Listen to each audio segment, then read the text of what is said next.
최근 네로라는 유럽의 강대국들이 우리나라의 뛰어난 조선 기술에 의지하고 있다고 합니다. 2014년부터 시작되어 2022년 전면전으로 번지게 된 러시아와 우크라이나와의 전쟁은 현재 전 세계에 걸쳐 엄청난 영향력을 행사하는 중인데요. 이 우크라이나와 러시아의 전쟁으로 인해 우리나라의 조선 기술이 전 세계에 더욱 주목을 받고 있습니다. 이는 러시아의 대대적인 유럽 규제 때문인데요. 그동안 유럽의 대다수 국가들은 주요 에너지원으로 러시아의 LNG 가스를 사용 중이었습니다. 그러나 러시아와 우크라이나의 전쟁이 촉발되자 나토에 소속된 대다수의 유럽 국가들은 우크라이나를 지원하기 시작했고, 푸틴은 이에 대한 보복으로 러시아에서 유럽으로 공급되던 가스 파이프를 모조리 막아버리는 조치를 취했습니다. 상황이 이렇게 되자 유럽의 국가들은 그동안 러시아에 의존하던 LNG 가스를 동남아시아 등의 지역에서 수입하는 것으로 활로를 바꾸기 시작했습니다. 러시아가 가스를 끄는 사례가 생겼기 때문에 유럽의 전문가들은 우크라이나 전쟁이 끝난다고 하더라도 앞으로는 러시아에 의존하던 과거의 전철을 밟지 않을 것이라고 예상하고 있습니다.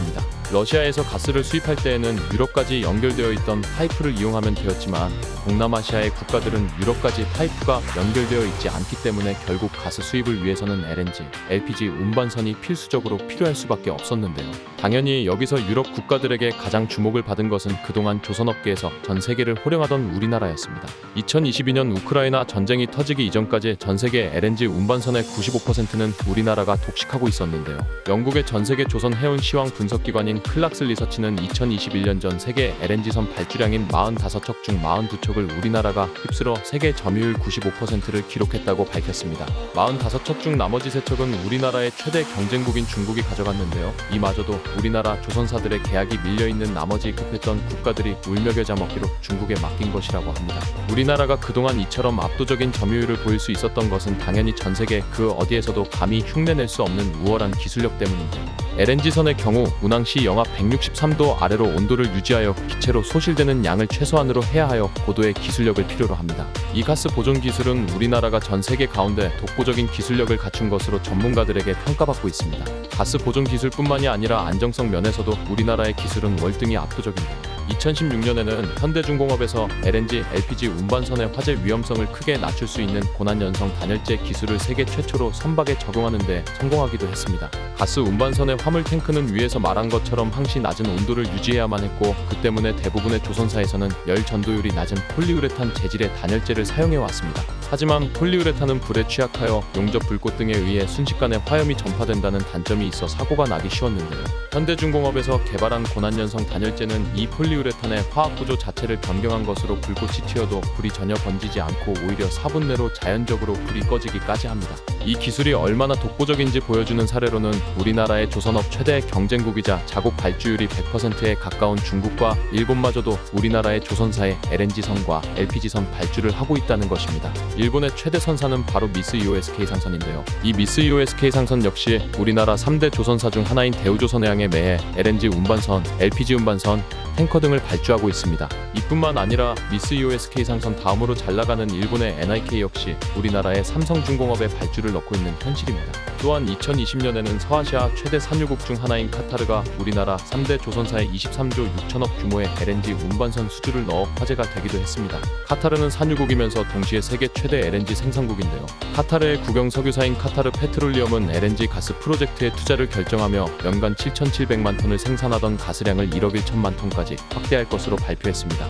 이는 카타르 앞바다에서 대규모 천연가스전이 새로 발견된 덕분입니다. 이는 전 세계 LNG 용량 추가 규모로는 사상 최대이며 세계에서 가장 경쟁력 있는 LNG 프로젝트로 평가받았는데요. 카타르는 이 중요한 사업의 파트너로 중국과 일본을 제치고 우리나라의 조선사를 선택한 것입니다. 이 파트너 계약은 전 세계 역사상 가장 큰 LNG 운반선 계약으로 기록에 남게 되었습니다. 이처럼 우크라이나 전쟁 전에도 전 세계를 호령하던 우리나라였기에 유럽의 강대국들이 우리나라의 조선업에 자신들의 명운을 건 것은 그리 이상한 것이 아니었습니다. 지난 1월 우리나라의 3대 조선사 중 하나인 HD 한국조선해양에서는 LPG 운반선 2척을 3,032억 원에 수주하는 성과를 올렸습니다. 이는 HD사가 유럽 소재의 선사와 계약을 맺은 것으로 2027년 상반기까지 순차적으로 선주사에 인도될 예정이라고 하는데요. 이 계약은 유럽의 국가들이 우리나라 조선사들에게 어느 정도의 신뢰를 가지고 있는지를 엿볼 수 있습니다. 이에 힘입어 HD 한국조선해양은 올해 수주 목표액을 135억 달러, 하나로 약 18조 원으로 잡았다고 합니다. 하지만 우리나라 조선사들의 이러한 활약에도 불구하고 작년의 수주량 자체는 중국에 1위를 내주고 말았는데요.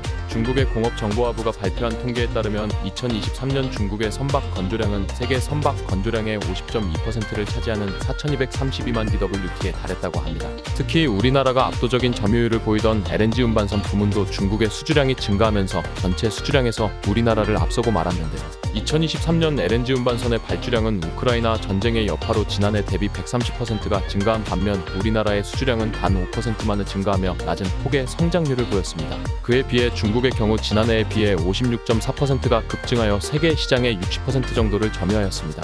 하지만 중국이 우리나라를 제치고 수주량 1위를 차지했다고 해서 우리나라가 중국보다 뒤떨어진다는 이야기는 아닙니다. 왜냐하면 위의 통계는 오로지 수주 양만을 보고 낸 통계이기 때문입니다. 위에서 말한 것처럼 전쟁의 여파로 주문량이 1년 만에 130%가 급증했는데 이는 우리나라의 조선소가 소화 가능한 물량을 아득히 넘어서는 주물량입니다. 전 세계의 조선 전문가들은 중국이 일시적으로 수주량에서 우리나라를 앞선 통계에 대해 중국의 조선사들이 반사이익을 얻었다는 분석을 내놓았습니다. 실제로 국내 조선업계 관계자는 인터뷰에서 LNG 운반선은 건조가 까다롭고 높은 기술력이 요구되어 우리나라가 압도적 강점을 지니고 있는데 우리나라의 경우 주문이 밀려있어 웃돈을 얹어주지 않는 이상 2026년 이후에나 배를 받아볼 수 있다 라며 아마도 빠른 공급을 원하는 선주들이 어쩔 수 없이 중국의 조선사에 주문하고 있는 것 같다고 밝혔습니다.